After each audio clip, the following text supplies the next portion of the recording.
ఇందాక మనం మాట్లాడుకున్నట్టు దీర్ఘకాలిక ఉద్యమాలు అయి ఉండాలి సార్. ఎందుకంటే వీళ్ళతో మనల్ని కలవనివ్వరు, మనం కలవలేము.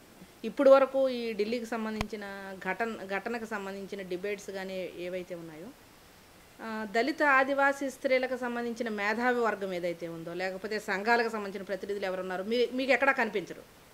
ఈ ఈ వారం రోజుల్లో మీకు ఎక్కడా కనిపించరు. మాలాంటి వాళ్ళు మీకు ఎక్కడా కనిపించలేదు, ఎక్కడా ఉండరు. అంటే అది సర్వసాధారణం. వాళ్ళు పిలవరు, పిలిచినా కూడా మాకు దాని పట్ల చాలా తీవ్ర అసంతృప్తి ఉంటుంది. అయితే మీరు అడిగిన ప్రశ్న దీర్ఘకాలిక ఉద్యమం ఎలా నిర్మించాలనంటే, తప్పనిసరిగా ఉద్యమాలు ఇప్పుడున్న ఉద్యమాలు ఏవైతే ఉన్నాయో దాని దశ దిశ కూడా మార్చుకోవాల్సిన అవసరం ఉంది. ఇప్పుడున్న దళిత ఉద్యమం, దళిత ఆదివాసీ ఉద్యమం కూడా మరింత పడాల్సిన అవసరం ఉంది. దానికి ఫర్ ఎగ్జాంపుల్ దళిత స్త్రీ శక్తి ఉందనుకోండి. దళిత స్త్రీ శక్తి అహర్నిశలు అవేర్నెస్ని క్రియేట్ చేయడం కోసమే ప్రయత్నం చేస్తుంది.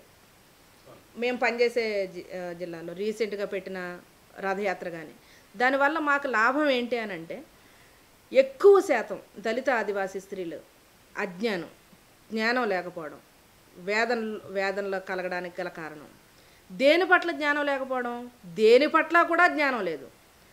పథకాలు ఎందుకు వస్తున్నాయి, పథకాలు ఎవరి కోసం వస్తున్నాయి, ఆ పథకాల వల్ల లాభమా నష్టమా, డ్వాక్రా గ్రూపులు, వెలుగు లాంటివి, దానివల్ల ఎవరికి లాభం, ఎందుకు ఇలాంటివి ఏర్పాటు చేశారు, అసలు ప్రభుత్వం ఏంటి, రాజకీయం ఏంటి, రాజ్యాధికారం అంటాం. ఇప్పుడు దళితులు కానీ బీసీలు కానీ రాజ్యాధికారం అంటున్నాం. రాజ్యాధికారం అంటే ఏంటి? ఇప్పుడు కొంతమంది ఉన్నారు ఆల్రెడీ మనకు ప్రతినిధులుగా, దళితులు ప్రతినిధులుగా ఉన్నారు. వాళ్ళకి అంటే రాజ్యాధికారం వచ్చినట్ట? రాజ్యాధికారం ఎలా వస్తుంది? ఇప్పుడు వచ్చే పరిస్థితి ఉందా?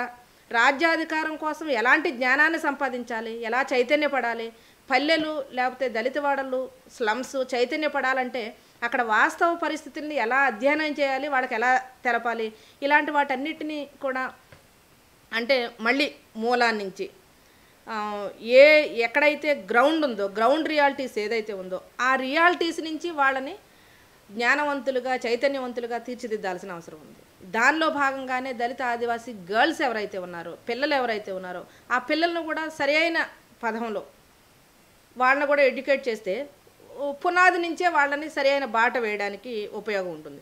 ఇట్లా ఈ రెండు విధానాల ద్వారా మాత్రమే మనం అనుకునే చైతన్యం, లేకపోతే మనం అనుకునే రాజ్యాధికారం, లేకపోతే మనం అనుకునే ప్రధాన స్రవంతిలోకి రావడం అనేది జరుగుద్ది. కానీ ఈ మిడిమిడి జ్ఞానంతో మధ్యస్థంగా రావడం అనేది అది కష్టం సార్. ఇక్కడ మీరు చెప్పింది చాలా ముఖ్యం అండి. మరి మీరు చెప్పింది అంబేద్కర్ సూత్రం ఎడ్యుకేట్ ఆర్గనైజ్లో మొదటి భాగం అనుకోండి. ఎడ్యుకేట్ చేసుకోండి, మళ్ళీ తర్వాత ఎడ్యుకేట్ చేయడం. ఇక్కడ ఎడ్యుకేట్ చేసి తర్వాత ఎడ్యుకేషన్ వదిలేస్తున్నట్టుగా మీరు చెప్పింది కరెక్టే. అయితే ఇప్పుడు వీళ్ళు ఉన్నత వర్గాల వాళ్ళు జరుపుతున్న ఉద్యమాలు, నిరసనలు, వాళ్ళు గవర్నమెంట్ కూడా వాళ్ళకి ఎక్కువగా వింటుంది. అందుకని ఫాస్ట్ ట్రాక్ కోర్టులు అని చెప్పేసి ఫాస్ట్గా చెప్పేసింది. అయితే వీళ్ళ ఉద్యమాల వల్ల మనకి వచ్చే ఉదయ లాభం ఏముంది దళిత ఆదివాసీ స్త్రీలకి? అంటే ఇప్పుడు మేము మాట్లాడే మాటలు ఏవైతే ఉన్నాయో ఆ మాటలు వాళ్ళకి కొంచెం ఇరిటేషన్ కూడా రప్పిస్తూ ఉన్నాయి. ప్రభుత్వానికి కానీ మిగతా సంఘాలకు కానీ ఎట్లా ఉన్నాయంటే కొంత ఇరిటేట్ అవుతూ ఉన్నారు. ప్రతిదానికి దళిత ఆదివాసీలు అంటారు. జరుగుతున్న ఇంత మంచి ఉద్యమం జరుగుతూ ఉంటే దీనికి సపోర్ట్ చేయకుండా ప్రతిదాన్ని అదే కోణం నుంచి చూస్తారేంటి, ఆ మోసలో ఉన్నారు వీళ్ళు అనేది చాలా ఇరిటేట్ అవుతున్నారు. అంటే వాళ్ళకి ఇరిటేషన్గానే ఉంటుంది. కానీ ఆ వేదన ఏంటి, ఆ మూలాన్ని ఎలా ఇది చేయాలనేది మాకు మాత్రమే తెలుసు. ఎందుకనంటే ఇప్పుడు నాకు ఆకలి వేస్తుంది అనుకోండి, నా కడుపుకు అన్నం తింటేనే నాకు ఆకలి తీరుతుంది. మీరు తింటే నాకు ఆకలి తీరదు, నా కడుపు నిండదు. అట్లా ఆకలి వేసే వాళ్ళం, వేదనలు అనుభవించే వాళ్ళం మేము. కాబట్టి ఆ వేదనలకు సంబంధించింది ప్రతిదీ కూడా దీనికి ముడిపడి ఉంటుంది. అందుకని ప్రతిదీ కూడా ఇదే అంశం నుంచి మాట్లాడతాం. దాన్ని అర్థం చేయించాల్సిన బాధ్యత కూడా మా మీదే ఉందేమో. ఒకవేళ అంటే ప్రధాన స్రవంతిలోకి వెళ్ళాలంటే మమ్మల్ని మేము ఎడ్యుకేట్ చేసుకోవాలి, దళిత పురుషుల్ని ఎడ్యుకేట్ చేయాలి. ఎందుకంటే వాళ్ళకు కూడా రకరకాల వేదనలు ఉన్నాయి.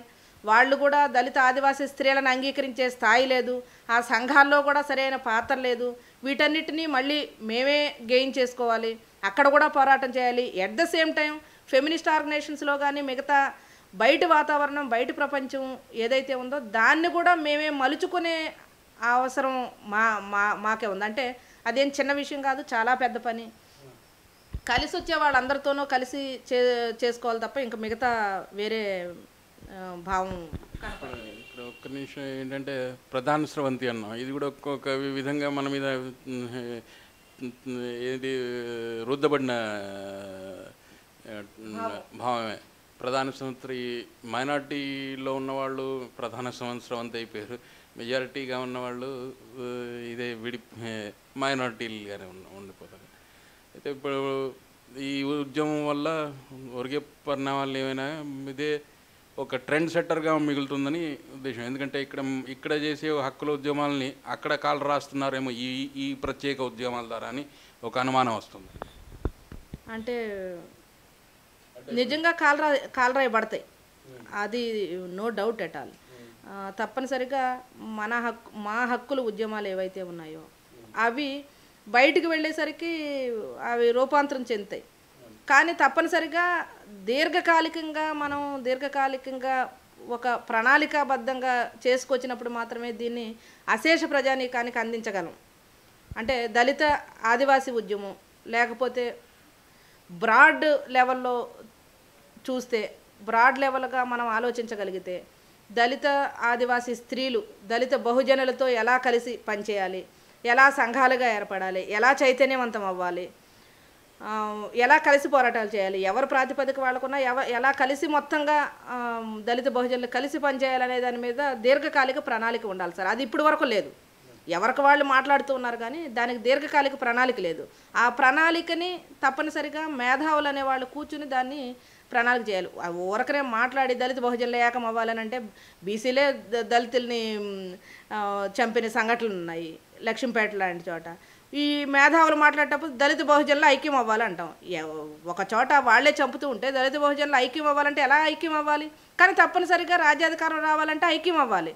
అంటే ఒక దీర్ఘకాలిక ప్రణాళిక ఏర్పాటు చేసుకొని తప్పనిసరిగా దానికి సంబంధించి ఎలాగా చైతన్యపడాలి, ఎలా పని చేయాలి అనేది తప్పనిసరిగా ఒక ప్రణాళిక వేసుకోవాలి.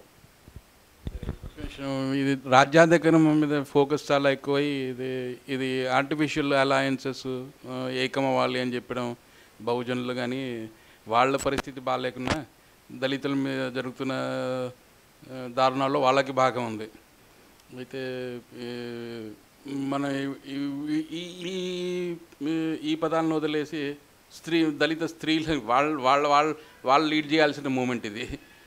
మిగతా వాళ్ళు మాట్లాడుతున్నారు.